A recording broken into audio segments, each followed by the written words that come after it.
जय हिंद दोस्तों, कैसे हो आप लोग। आई होप आप लोग बहुत अच्छे होंगे और आप लोगों की प्रिपरेशन भी बहुत अच्छी तरीके से हो रही होगी। तो जैसा कि हमने आप लोगों को बताया था कि हम लोग इस बार सीटेट का preparation free of cost on YouTube करने वाले हैं। तो आज इसी कड़ी में मेरा सबसे पहला क्लास है CDP का। और पहले क्लास में हम लोग कोशिश करेंगे कि 4 से 5 नंबर सिक्योर कर लें, और 4 से 5 नहीं तो 2 से 3 नंबर यहाँ से, मतलब 2 से 3 नंबर का क्वेश्चन यहाँ से CDP में आएगा ही। तो चलिए शुरू करते हैं, ज़्यादा टाइम वेस्ट ना करें। और मेरा पूरा कोशिश रहेगा 15 से 20 क्लासेस में पूरा CDP कंप्लीट कर लें, जिससे आपको 30 में अप्रॉक्स 24-25 या 26-27 के आसपास में आप लोगों का स्कोर हो सके। हालांकि कंटेंट मेरा इतना रहेगा कि आपको 30 में 30 आ सकता है, बट जस्ट ट्राई। अगर आप लोग ये जितना मैं आपको दे पाऊँ और जितना मैं दे सकूँ उतना मैं दूंगा, और इसमें ये रहेगा कि आप लोग कितना एक्वायर कर रहे हैं, यानी कि कितना इससे सीख रहे हैं। मैं तो 30 का 30 नंबर का प्रिपरेशन आप लोगों को करवा दूंगा, बट आप लोग कितना सीख रहे हैं ये आप लोगों के ऊपर डिपेंड करता है। तो चलिए क्लास शुरू करते हैं। सबसे पहला हम लोगों का टॉपिक है ग्रोथ एंड डेवलपमेंट। कौन सा टॉपिक है? Growth and development. तो आइए सबसे पहले देखते हैं, दोनों का परिभाषा देख लेते हैं कि ग्रोथ क्या है। Growth when our body structure और शेप स्टार्ट ग्रोइंग, यानी कि जब हमारे शरीर की संरचना या आकार बढ़ना शुरू होता है तो उसे हम वृद्धि कहते हैं। क्या कहते हैं? उसको हम वृद्धि कहते हैं। वहीं डेवलपमेंट क्या होता है कि जब हमारा जो है सो मानसिक विकास होता है, सामाजिक विकास होता है, संवेगात्मक विकास होता है, बौद्धिक विकास होता है, और इसमें परिपक्वता आती है, तो उसको हम क्या कहते हैं? डेवलपमेंट कहते हैं। ये दोनों में डिफरेंस है। पहला क्या है कि ग्रोथ में सिर्फ हमारा बॉडी का शेप बढ़ता है, बॉडी का साइज बढ़ता है, बट डेवलपमेंट में क्या है? हमारा मानसिक विकास होता है, हमारा सामाजिक विकास होता है, हमारा संवेगात्मक विकास होता है, और बौद्धिक पक्षों में जो है सो परिपक्वता आती है।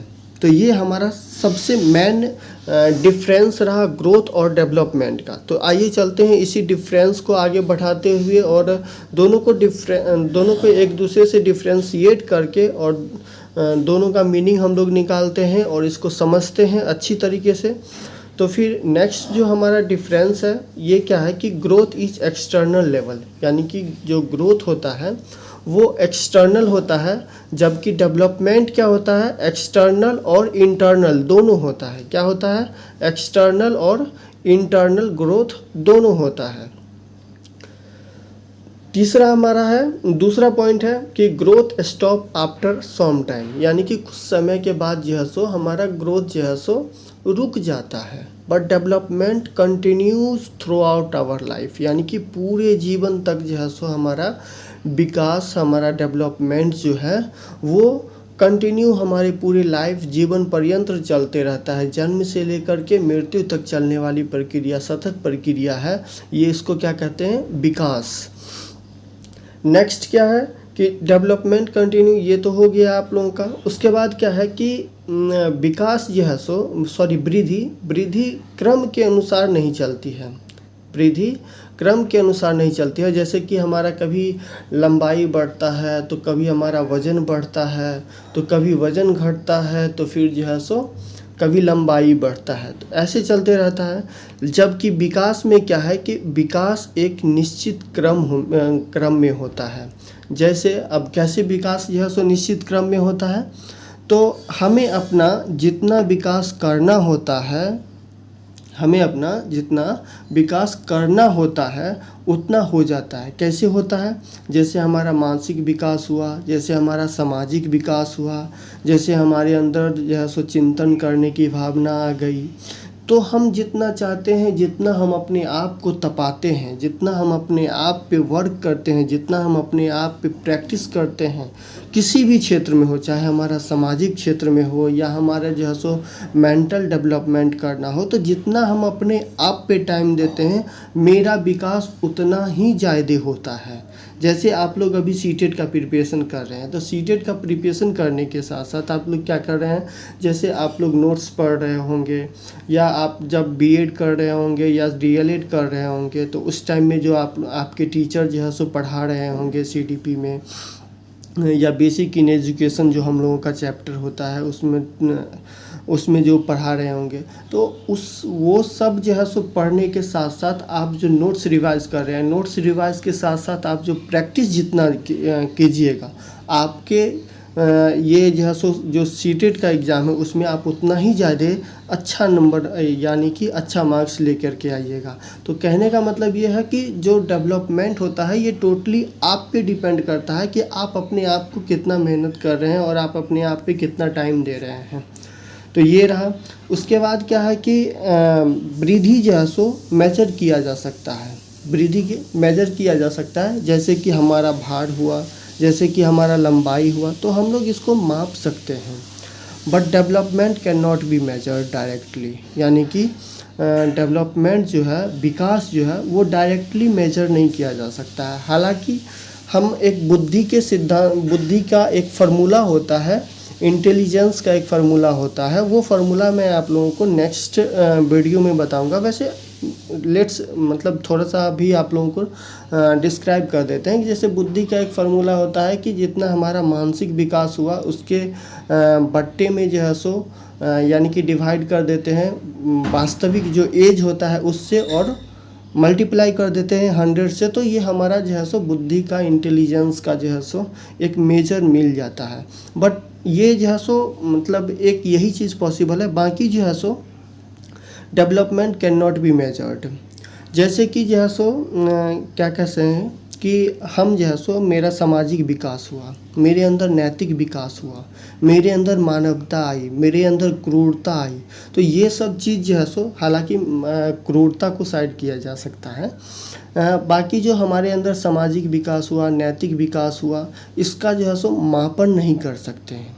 इसका हम क्या कर सकते हैं, मापन नहीं कर सकते हैं। हम केवल मानसिक विकास का मापन कर सकते हैं, और मानसिक विकास का मापन के लिए एक फार्मूला आता है, उस फार्मूला के ऊपर आप जो है सो आप अपने डाटा को रख सकते हैं और डाटा से जो है सो आप निकाल सकते हैं।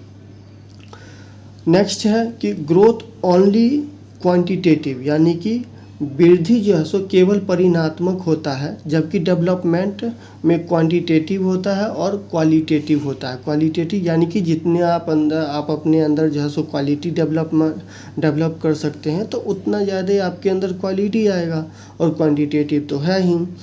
नेक्स्ट क्या है कि वृद्धि जो है सो, वृद्धि होने से विकास भी हो, ये संभव नहीं है। मतलब ये हो भी सकता है, मे भी नहीं भी हो सकता है। उदाहरण के लिए कि जैसे कि जब कोई व्यक्ति का वेट बढ़ता है, तो इसका मतलब ये नहीं है कि उसके अंदर जो है सो बुद्धि भी बढ़ रहा हो। यानी कि अगर किसी भी व्यक्ति का वज़न बढ़ रहा है या किसी भी व्यक्ति का हाइट बढ़ रहा है, इसका मतलब ये नहीं है कि उसके अंदर इंटेलेक्चुअल डेवलपमेंट भी हो, यानी कि वो क्रिटिकल थिंकिंग भी कर सके। ये ज़रूरी नहीं है, उसके अंदर विकास नहीं भी हो सकता है, हो भी सकता है। बट जो डेवलपमेंट में है, इसके अंदर क्या है कि विकास जो है सो बुद्धि के बिना संभव नहीं है। विकास क्या है, बुद्धि के बिना संभव नहीं है, विकास बुद्धि के बिना भी संभव है। इसको ये कर दीजिएगा, विकास जो है सो बुद्धि के बिना भी संभव है, क्योंकि कुछ व्यक्तियों का आकार, ऊंचाई या भार नहीं बढ़ता है, परंतु उनके अंदर क्या आता है, नैतिकता आती है, सामाजिक विकास आता है, बौद्धिक विकास आता है। तो ये सब चीज़ें जो है सो उनके अंदर आते रहते हैं। नेक्स्ट हमारा है कि जो है सो हम लोग जो है सो मैच्योरिटी, यानी कि ये हमारा कंप्लीट हो गया, दोनों के डिफरेंस, ग्रोथ और डेवलपमेंट का डिफरेंस कंप्लीट हो गया। अब हम लोग आते हैं मैच्योरिटी, यानी कि मैच्योरिटी क्या कहते हैं, परिपक्वता। यानी कि जैसे जैसे हमारे अंदर मतलब एज बढ़ता है, हमारे अंदर एक्सपीरियंस बढ़ता है, हमारा जो है सो वर्क करने की कैपेसिटी बढ़ती है, तो उससे हम जो है सो मैच्योरेशन कहते हैं।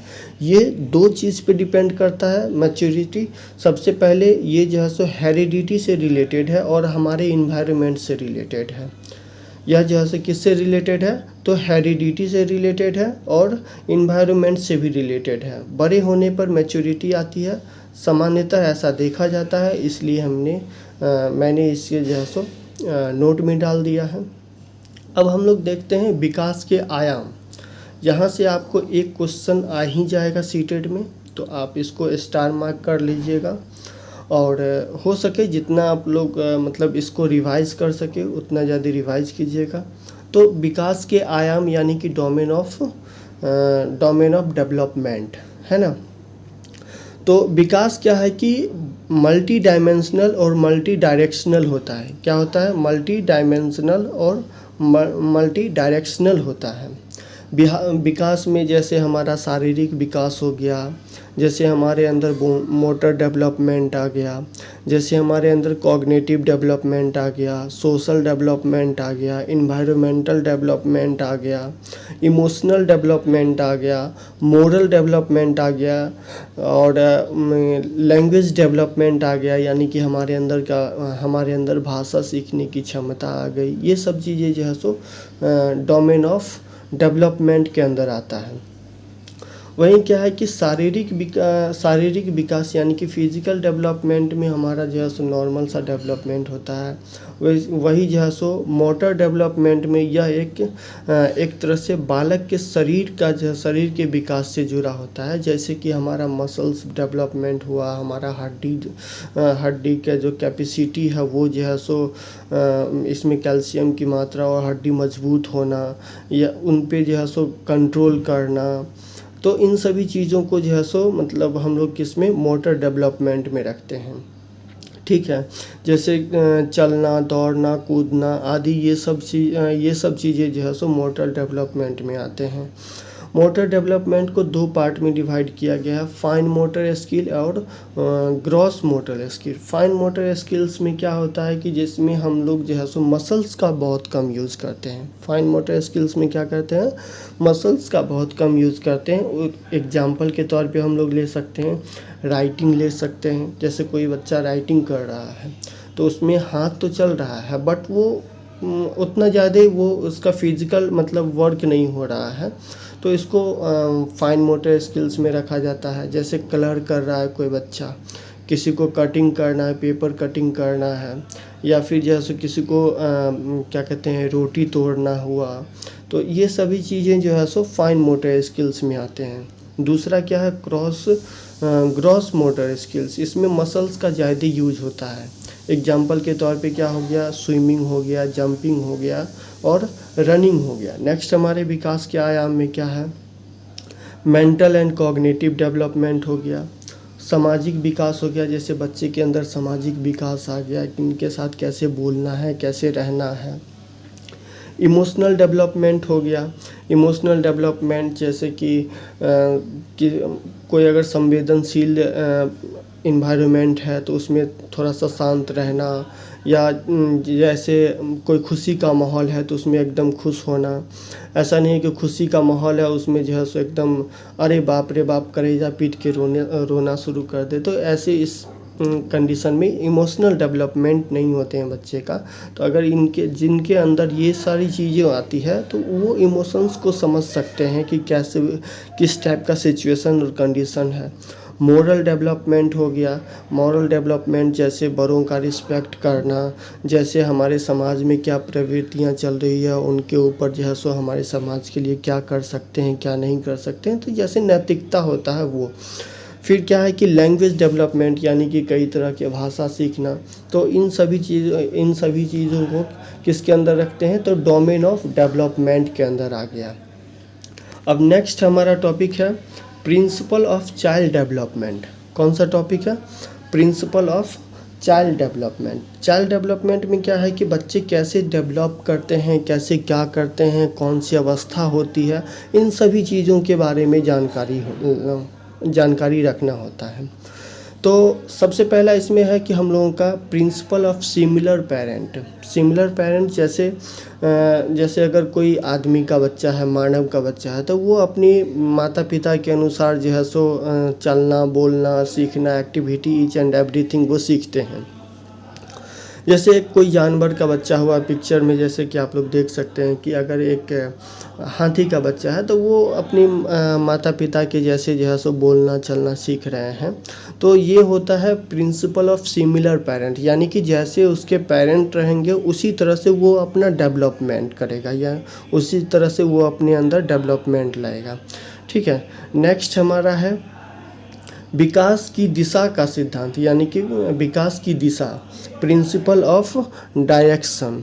अब इसमें क्या है कि विकास जो है सो दो तरीके से होती है बच्चे के अंदर। एक होता है जैसे क्या कहते हैं सेंट्रल से लेकर के चारों साइड से डेवलपमेंट होना, और एक होता है कि सिर से पैर की तरफ होना, सिर से पैर की तरफ जो है सो डेवलपमेंट होना। जो सिर से पैर की तरफ डेवलपमेंट होता है उसको मस्कोदमुखी डेवलपमेंट कहते हैं। वहीं जो है सो जो सेंटर से लेकर के चारों साइड से जो है सो चारों साइड से डेवलपमेंट हुआ उसको क्या कहते हैं, दूरमुखी डेवलपमेंट कहते हैं।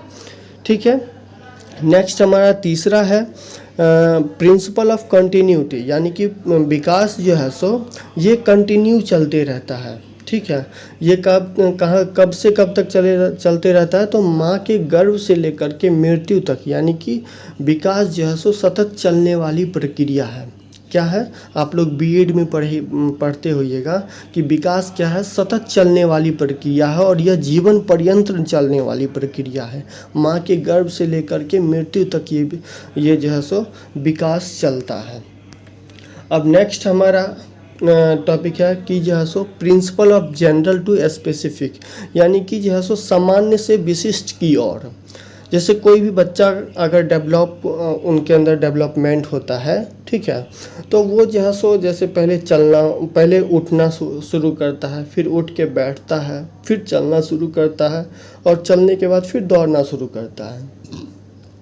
कभी भी आप छोटे बच्चे को ये नहीं देखिएगा कि छोटा बच्चा पहले दौड़ना शुरू कर दिया, तब उसके बाद उसके अंदर चलने का जो है सो वो चलना सीखा, फिर वो बैठने शुरू किया। ये ऐसा नहीं होता है। ये जो है सो जनरल से स्पेसिफिक, यानी कि सरल से जो है सो कठिन की तरफ जो है सो जाता है। तो पहले उठना हुआ, बोलना हुआ, चलना हुआ, तब जो है सो दौड़ना शुरू किया। तो आई होप आप लोगों को समझ में आ रहा होगा। समझ में नहीं भी आ रहा होगा तो ये कोई ऐसा बहुत बड़ा डिफ़िकल्ट वर्क नहीं है। आप लोग बीएड करने के टाइम में या डीएलएड करने के टाइम में भी ये सभी चीज़ें जो है सो पढ़ते होंगे। बस यहाँ क्या है कि उसी चीज़ को रिवाइज करना और एक जगह संग्रहित करके और उसको माइंड में रखना, रिकॉल करना, और उसके बाद जो है सो सीटेड के क्वेश्चन को, सीडीपी के क्वेश्चंस को आसानी से सॉल्व करना। बस यही तो हमारा प्रक्रिया है। नेक्स्ट है प्रिंसिपल ऑफ प्रेडिक्टिबिलिटी, यानी कि विकास जो है सो पहले से अनुमानित किया जा सकता है कि हमारा विकास किस दिशा में हो रहा है, हमारा विकास किस डायरेक्शन में हो रहा है, क्या विकास का रिजल्ट होगा। ये सारी चीज़ें जो है सो पहले प्रिडिक्ट किया जा सकता है। उसके बाद क्या है कि प्रिंसिपल ऑफ यूनिट एकीकरण का सिद्धांत है ना। तो एकीकरण का सिद्धांत ये मुख्यतः जो है सो छोटे बच्चों में पाया जाता है। छोटे बच्चे में क्या पाया जाता है कि जैसे मान लीजिए कि जो बच्चा 2 से 6 वर्ष के बीच में है, या फिर जो मतलब 1 से 2 साल के बीच में बच्चा रहता है, तो उसके सामने में आप कोई भी चीज़ रख दीजिएगा तो आप देखिएगा कि वो बच्चा जो है सो उसको दोनों हाथ से पकड़ने का कोशिश करेगा, या फिर दोनों हाथ पैर दोनों मिला करके एकदम पकड़ने का कोशिश करेगा, कभी उसको मुंह में लेने का कोशिश करेगा। तो एकदम जो है सो वो किसी भी चीज़ को जोर से पकड़ने का कोशिश करता है या उसको जो है सो अपने पास रखने का कोशिश करता है। तो इसी को कहते हैं एकीकरण का सिद्धांत, यानी कि principle of unitary process. Next 7वां हमारा है principle of individual difference. Individual difference ये जो है सो हमारे 2 चीज़ पे निर्भर करता है। 2 चीज़ पे कौन कौन से निर्भर करता है, तो पहला हमारा हेरिडिटी और दूसरा इन्वायरमेंट पे डिपेंड करता है। हेरिडिटी मीन्स हमारे जो है सो मम्मी पापा कैसे हैं या पेरेंटियल कैसा है।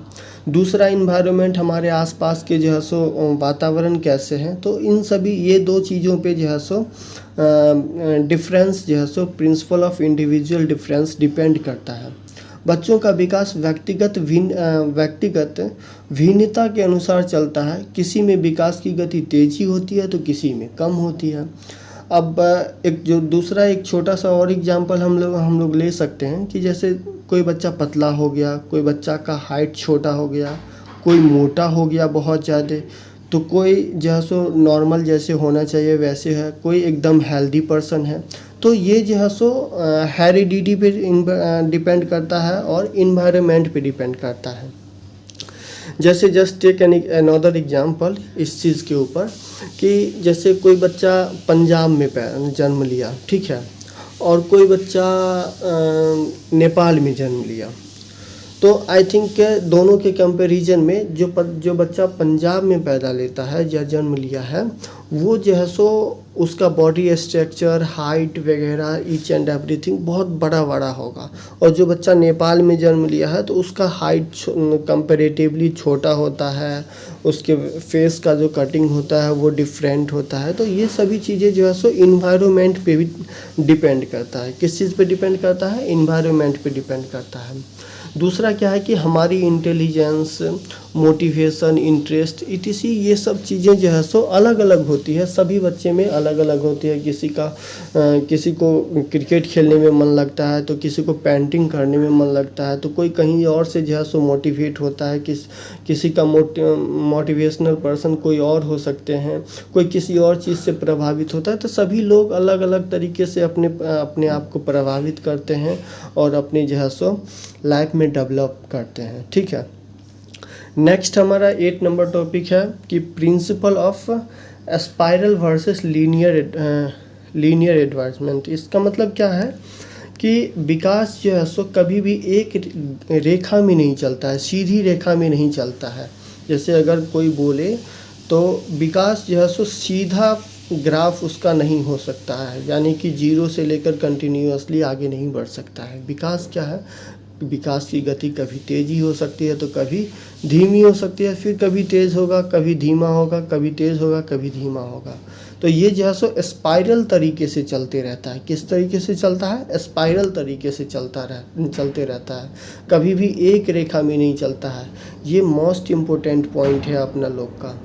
इससे एक क्वेश्चन लगभग मतलब रहते ही रहते हैं। अगर यहाँ से क्वेश्चन आया तो 2-3 क्वेश्चन, आज के टॉपिक से 2-3 क्वेश्चन आएगा ही आएगा सीटेट में, कम से कम 2-3 क्वेश्चन आएगा, मैक्सिमम 3-4 आ सकता है। बट इसको जो है सो आप लोग बहुत अच्छी तरीके से रिवाइज एंड रिमेंबर कर लिया। हालांकि सीडीपी में तो ऐसा है नहीं, हम लोगों को सीडीपी में बताना होता है कि बच्चे को जो है सो रूट लर्निंग से जो है सो बचना चाहिए, सीखना चाहिए, समझ आधारित और समझ को जो है सो स्थापित करना चाहिए। तो आप लोग समझिए इस चीज़ को, ठीक है। नेक्स्ट हमारा है प्रिंसिपल ऑफ इंटर डेवलपमेंट, यानी कि शारीरिक, बौद्धिक, संवेगित और सामाजिक और अन्य प्रकार की विकास जो है सो अंतर संबंधित और परस्पर निर्भर एक दूसरे पे निर्भर करता है। यानी कि जो डेवलपमेंट होता है वो बौद्धिक क्षमता और शरीर के अनुसार, समाज के अनुसार, आस पड़ोस के अनुसार, ये सभी चीज़ें पे निर्भर करता है। तो प्रिंसिपल ऑफ इंटर डेवलपमेंट ये हो गया, ठीक है। तो ये जो है सो मेनली जो है सो प्रिंसिपल ऑफ चाइल्ड डेवलपमेंट का 9 पॉइंट्स था। और इसको आप लोग एक बार और रिकॉल कर लीजिएगा। रिकॉर्डेड वीडियो है तो आप लोग जितनी बार चाहें उतनी बार जो है सो देख सकते हैं। एक ही बात को बार बार दोहराना सही चीज़ नहीं है। नेक्स्ट हमारा टॉपिक है stage of child development. Stage of child development में क्या है कि बच्चे जो है सो किस अवस्था में कैसी एक्टिविटी करते हैं, उनका क्या इंटरेस्ट रहता है, इन सभी चीज़ों के बारे में जो है सो हम लोग देखेंगे और जानकारी इकट्ठा करेंगे, पढ़ेंगे। तो सबसे पहला है प्री नेशन स्टेज। क्या है प्री नेशन स्टेज? ये जो है सो 280 दिनों का होता है या 9 महीने का होता है। यह अवस्था क्या होता है कि माँ के गर्भधारण से शुरू हो जाता है, ठीक है। दूसरा होता है इन्फेंसी स्टेज। ये जो है सो जन्म से लेकर के 2 वर्ष तक का होता है। जन्म से लेकर के 2 वर्ष तक में रहता है। इस अवस्था में जो है सो शिशु पूर्ण रूप से माता पिता के ऊपर निर्भर करते हैं। जैसे आप देखे होंगे जो बच्चा जो है सो जन्म लिया और 2 साल तक के आसपास का है, तो वो क्या करेगा कि वो हर हमेशा चाहेगा कि अपनी मम्मी पापा के पास रहे।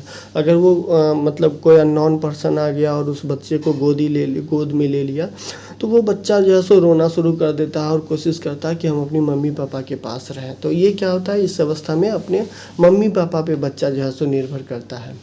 इस एज में तेज शारीरिक जो है सो विकास होता है, मानसिक और अधिगम की अवस्था होती है, यानी कि इनका जो है सो बॉडी का जो है सो डेवलपमेंट तेज़ी से होता है, मानसिक विकास होता है और बच्चा जो है सो बहुत जल्दी किसी भी चीज़ को सीखता है। ठीक है, जैसे वो एक्टिविटी करना सीखना हो या दादा दादी नाना नानी ये छोटे छोटे वर्ड्स को सीखना हो, ये सब चीज़ें होती हैं।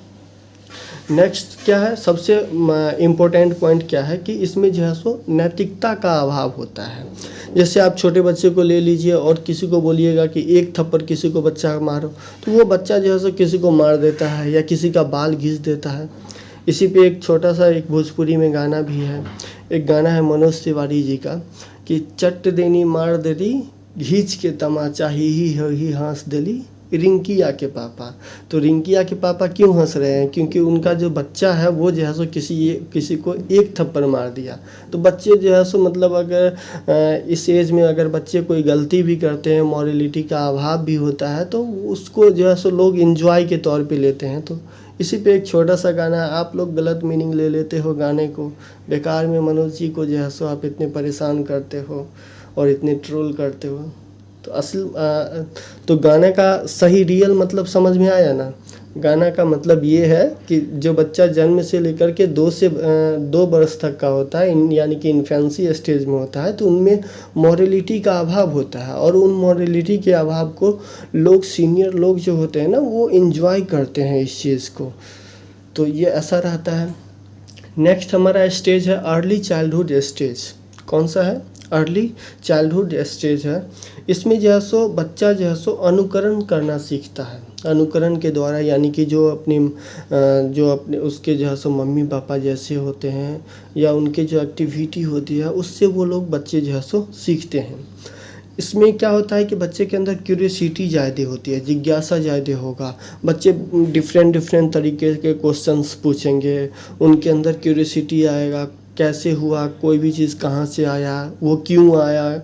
जैसे अगर मान लीजिए कि किसी के घर में एक छोटा सा बच्चा है, तो अगर उनके घर में अगर कोई दूसरा बाहरी व्यक्ति आया, तो वो अपने मम्मी पापा या गार्जियन से पूछेंगे कि ये कौन है, क्यों आए, किस तरीके से आए, काहे आए, क्या सामान लेना है। तो बहुत सारे मतलब भिन्न भिन्न तरीके से मतलब क्वेश्चन पूछते रहते हैं, यानी कि उनके अंदर क्यूरियोसिटी ज़्यादा रहती है, जानने की इच्छा रहती है कि आखिर क्या बात है, क्यों है। या किसी भी चीज़ को देख लेंगे तो उनके बारे में जानने की इच्छा रखते हैं वो लोग। उसके बाद क्या है कि इसमें टॉय एज रहता है। ये जो अवस्था है अर्ली चाइल्डहुड स्टेज का, इसमें जो है सो इसको क्या कहते हैं, टॉय एज कहते हैं। इसमें बच्चे को जो है सो खिलौने से ज़्यादा मतलब लगाव रहता है और ये भाषा अर्जित करने का सेंसिटिव पीरियड होता है। यानी कि इस स्टेज में बच्चा क्या सीख रहा है ये टोटली डिपेंड करता है कि उनके माँ बाप यानी कि मम्मी पापा उनके क्या बोल रहे हैं, कैसे रह रहे हैं। Dates a sensitive period. अगर आप गलत करोगे, गलत बोलोगे तो बच्चा गलत सीखेगा, अच्छे बोलोगे, अच्छा आचरण रखोगे तो बच्चा अच्छा चीज़ सीखेगा। तो ध्यान रहना चाहिए कि जिस किसी भी बच्चे के अंदर जिस किसी भी घर में 2 से 6 वर्ष के बच्चे हैं, तो उनके सामने जो है सो एक अच्छा बिहेवियर रखना चाहिए, एक अच्छा इन्वायरमेंट, हेल्दी इन्वायरमेंट रखना चाहिए, ताकि बच्चा अच्छी चीज़ों को सीखे और वो जीवन में इस चीज़ को अपने जीवन में लाए। ठीक है, नेक्स्ट है, इस अवस्था में बच्चा जो है सो कल्पनाशील वाले गेम में, यानी कि वीडियो गेम हो गया, या फिर जो है सो मतलब एरोप्लेन को उड़ाना, ये सभी चीज़ें कल्पनाशील जो है सो वाले गेम में जो है सो ज़्यादा एक्टिव रहते हैं। ठीक है, नेक्स्ट हमारा है लेटर चाइल्डहुड स्टेज और चाइल्डहुड स्टेज। इसमें क्या है, ये कितने साल के बच्चे तक के होता है, तो 6 से 12 वर्ष के बच्चों के बीच का एज को रखा गया है। और ये जो है सो चाइल्डहुड स्टेज है। इसमें क्या होता है कि बच्चे के अंदर लॉजिकल थिंकिंग आ जाती है, बच्चे तार्किक चिंतन करने लगते हैं।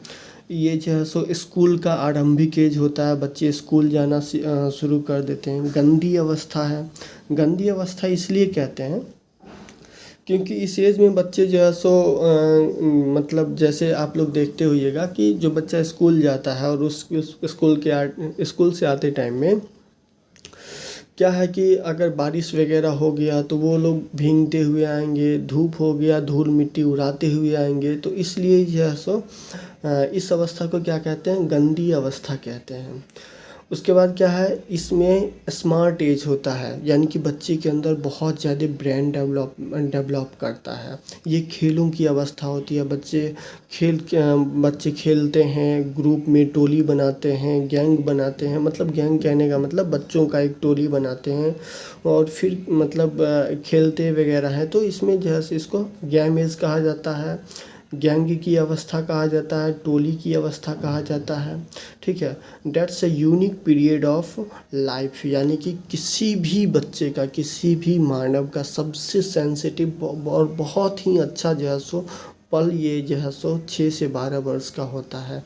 इसको फिर जो है सो बच्चे फिर दोबारा लाइफ में एंजॉय नहीं कर पाते हैं। क्योंकि इसके बाद जो है सो बच्चे के अंदर जिम्मेदारी आ जाती है, बच्चे के अंदर जो है सो अपनी लाइफ के प्रति अग्रसर होने का प्रेशर आ जाता है। बहुत सारे तरीके आ जाते हैं, बहुत सारी बातें आ जाती हैं। तो लेकिन जो बच्चे 6 से 12 वर्ष के हैं वो जो है सो अपनी लाइफ को अच्छी तरीके से एंजॉय करते हैं, मस्त रहते हैं, एकदम मस्त रहो अपनी मस्ती में, ऐसी वाली बातें होती हैं। नेक्स्ट क्या है, किशोरावस्था यानी कि एडोलेसेंस। कई बुक में जो है सो 12 वर्ष दिए रहते हैं और कई बुक में 13 वर्ष भी रहते हैं। तो 12 या 13 वर्ष से लेकर के 18 वर्ष तक के बीच को किशोरावस्था कहते हैं। क्या कहते हैं, किशोरावस्था कहते हैं। अब किशोरावस्था में क्या होता है, बच्चे जो है सो क्या कहते हैं, ये जीवन का बहुत ज़्यादा कठिन पीरियड होता है। कठिन पीरियड इसलिए होता है क्योंकि बच्चे जो है सो संघर्ष करते हैं, तनाव में रहते हैं और इसको जो है सो आंधी तूफान का जो है सो अवस्था कहते हैं या उलझनों की अवस्था कहते हैं। इसमें बच्चे जो है सो बच्चे के अंदर तरह तरह के बातें आती है, हार्मोनल चेंज होते हैं, बहुत सारे मेंटली प्रेशर होता है, इरिटेशन होता है बच्चों को। साथ ही साथ क्या होता है कि इस एज में जो है सो विषम लिंगी आकर्षण यानी कि अपोजिट लिंग में जो है सो क्या कहते हैं, बच्चों को अट्रैक्शन होता है। ठीक है, और इसको गोल्डन एज कहा जाता है। गोल्डन एज क्यों कहा जाता है, क्योंकि इसी एज में बच्चा जो है सो अपना डेवलप करता है और अपना जो है सो फ्यूचर डिफाइन करता है। यानी कि इस एज में अगर बच्चा बहुत अच्छे से मेहनत किया, बहुत अच्छे से पढ़ाई किया, बहुत अच्छे से हर चीज़ को समझा तो आगे वो जीवन में बहुत ज़्यादा सफल हो जाता है। और इसी एज में अगर बच्चा गलत तरीके से गलत चीज़ करने लगा, गलत रास्ते पे चले गया तो फिर वो जो है सो लाइफ में बहुत ज़्यादा बैक हो जाता है। तो इसीलिए जो है सो इसको गोल्डन एज भी कहा जाता है। इस अवस्था में क्या होता है कि हीरो वर्शिप होता है। क्या होता है, हीरो वर्शिप, यानी कि लोग अपने आइडियल्स के अनुसार जो है सो चलना बोलना या उनके तरह जो है सो एक्टिविटी करना। जैसे बहुत सारे लोग होते हैं जो जैसे अभी के टाइम में क्रिकेटर्स में ही ले लें, MS धोनी हो गया। तो जैसे MS धोनी अभी IPL आने वाला है, अगर वो जो है सो जिस तरीके का हेयर स्टाइल रखेंगे या जिस तरीके का एक्टिविटी करेंगे, बच्चा भी सेम एक्टिविटी सीखेगा और वो मतलब अपने हीरो के तरह जो है सो करना शुरू करेगा या फिर उनके तरह जो है सो रहने की कोशिश करेगा। तो हीरो वर्शिप यानी कि जो हीरो का होता है उनके तरह रहना और उनके तरह मतलब एक्टिविटीज़ वगैरह करना, ये सभी चीज़ें जो है सो किशोरावस्था में ही होता है। इस अवस्था में बच्चा जो है सो अमूर्त चिंतन यानी कि एब्स्ट्रैक्ट थिंकिंग करते रहते हैं, बहुत सारी बातें उनके मन में चलते रहते हैं, ईच एंड एवरीथिंग वगैरह वगैरह। तो ये सारी चीज़ें हो गया स्टेज ऑफ चाइल्ड डेवलपमेंट के अंदर हो गया। तो आज हमने देखा क्या क्या देखा, ग्रोथ एंड डेवलपमेंट देखा, ग्रोथ एंड डेवलपमेंट में डिफरेंस देखा, उसके बाद फिर जो है सो विकास के आयाम देखे, और विकास के आयाम देखने के बाद प्रिंसिपल ऑफ चाइल्ड डेवलपमेंट देखा, एंड देन जो है सो स्टेज ऑफ चाइल्ड डेवलपमेंट देखे। तो आज की क्लास में हम लोग जो है सो इतना ही तक पढ़ेंगे, फिर मिलते हैं नेक्स्ट क्लासेस में। और इस क्लास को आप लोग बहुत अच्छी तरीके से रिवाइज कर लीजिएगा, 3 से 4 क्वेश्चन यहाँ से मिलेंगे ही मिलेंगे सीटेट के, तो आप लोग अच्छे से रिवाइज कर लीजिएगा। और फिर जो है सो सेट प्रैक्टिस ज़रूर कीजिएगा। सबसे VVI मोस्ट इम्पोर्टेंट थिंग है कि आप लोग अभी से, अभी जो है सो टाइम है, 8 फरवरी को आप लोगों का एग्ज़ाम है, तो अभी बहुत लंबा टाइम है। तो अभी से अगर आप लोग एक एक सेट बनाते चलिएगा तो आसानी भी होगा, और आप लोगों का प्रिपरेशन बहुत अच्छी तरीके से हो जाएगा। तो फिर मिलते हैं नेक्स्ट क्लासेस में, इंटेलिजेंस यानी कि बुद्धि के ऊपर चर्चा करेंगे। तो फिर नेक्स्ट क्लास में मिलते हैं। जय हिंद, थैंक यू।